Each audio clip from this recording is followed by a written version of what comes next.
El señor José Ñaupari. Le damos la cordial bienvenida. Muy buenas noches y bienvenido a Nativa a Fondo. Muy buenas noches, solamente una petición. Mi apellido es Ñaupari, no Ñaupari, pero igual, independientemente de ello, bienvenido. Perfecto. Bueno, gracias por la invitación. Muy bien, vamos a hacer la corrección entonces. A ver, una primera impresión de estos 5 candidatos a la segunda vicepresidencia del Congreso de la República. ¿Esta situación podría traer un poco más de paz a esta situación caldeada en el país? La población está en las calles, en provincias, en el interior del país también hay manifestaciones. ¿Está bien esta situación por parte de los congresistas?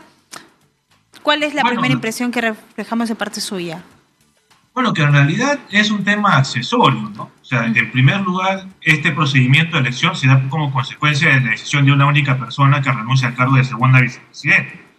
Y en consecuencia, el efecto que eso tiene es un proceso de elección únicamente para su reemplazo, no para reemplazo de toda la mesa directiva. Y en ese orden de ideas, y encima estamos hablando de una segunda vicepresidencia, ni siquiera de una primera vicepresidencia, que podría eventualmente convertirse en una presidencia del Congreso, si es que eventualmente hubiese una renuncia o una vacancia de la presidenta Boluarte, con lo cual en realidad es un tema meramente accesorio. Con los 5 candidatos, lo más probable es que termine habiendo una segunda vuelta, ¿no? Probablemente entre la gente de entre representantes de Somos Perú y el representante de Acción Popular, y en función de ello asumo que se terminará dilucidando quién de estos representantes termine ocupando esa segunda vicepresidencia. José, buenas noches, ¿qué tal? Te saluda Joana.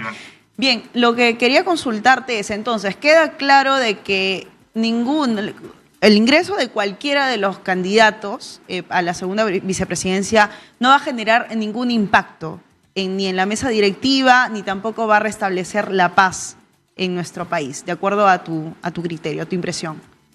Sí, totalmente de acuerdo, porque en realidad, o sea, es solamente un integrante dentro de la mesa directiva y basta revisar, digamos, el reglamento del Congreso para ver que en sí mismo una vicepresidencia no termina siendo tan decisiva para la toma de decisiones, digamos, más globales, ¿no? O sea, no estamos hablando del Pleno, no estamos hablando del Consejo Directivo, ¿no?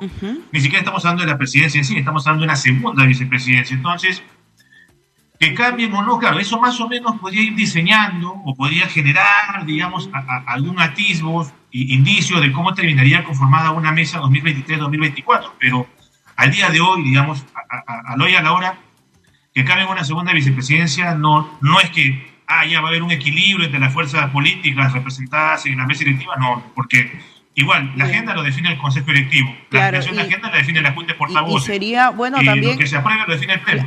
Claro, José, y también sería bueno aclarar un poco el panorama y que la gente entienda qué significa ser parte de la mesa directiva del Congreso de la República, ¿no? Y por qué el interés, ¿no? Sabemos de que tiene que haber un segundo vicepresidente en la mesa directiva, sí, pero queremos saber también cuál es la función que cumplen ellos, los congresistas, estando en la mesa directiva. Lo que ocurre es que ciertamente las funciones de cada vicepresidente han ido variando.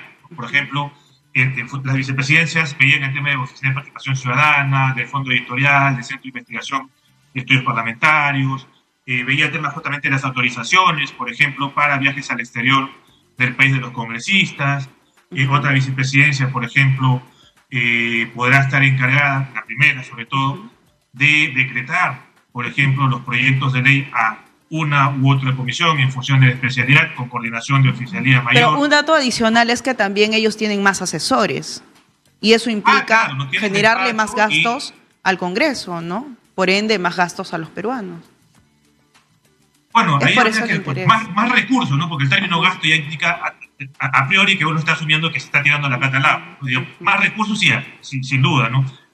Porque tienes personal de despacho y a su vez tienes personal de vicepresidencia. Es como ser presidente de una comisión. Cuando eres presidente de una comisión ordinaria, o eventualmente se crea una comisión investigadora, también se destina personal, digamos, a esa comisión, y al final del día es personal de confianza, digamos, propuesto por el propio presidente o presidente de la comisión. Algo similar, aunque en mayor medida, ciertamente, porque el número es mayor, ocurre con las vicepresidencias y evidentemente también la presidencia de la mesa directiva.